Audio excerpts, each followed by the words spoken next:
this year, I reported that a number of businesses had raised concerns that their employees were submitting PII, personally identifiable information, as well as business data into external models such as ChatGPT. Data security service, CyberHaven, detected and blocked requests to input data into ChatGPT from a mere 4.2% of workers at its clients' companies. That may sound small, though in this case it turns out to be over 67,200 workers risking, spilling, and leaking corporate data. The data ranges from confidential information or client data to source code and even regulated information, and it's all being offered up into the mouths of the hungry large language models. Hello, this is Trace Bannon reporting from Camphill, Pennsylvania. Most employers offer security-related training, often focused on protecting passwords and not allowing somebody to tailgate through a badge-swiped entryway.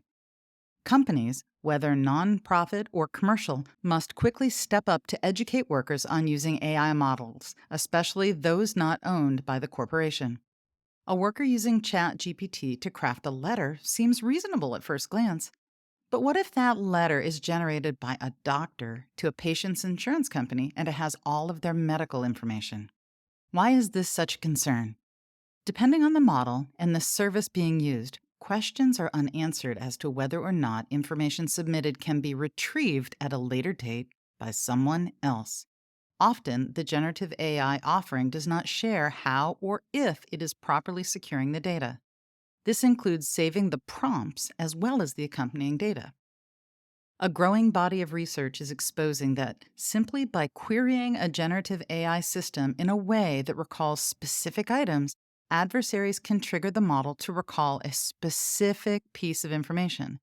This is called a data extraction attack. The risk is not theoretical.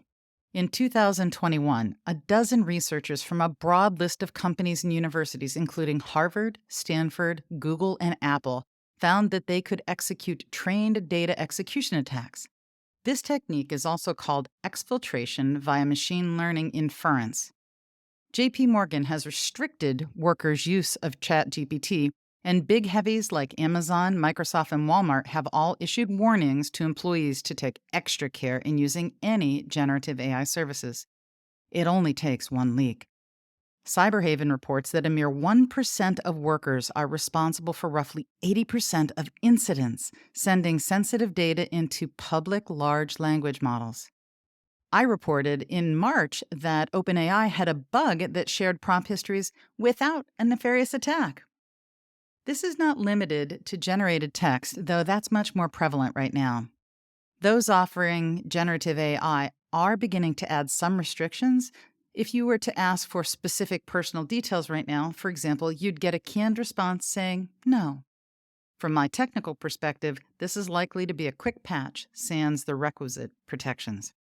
The genie is out of the bottle, though we can educate our colleagues and workforce, balancing perceived productivity gains and the possibility of leaking.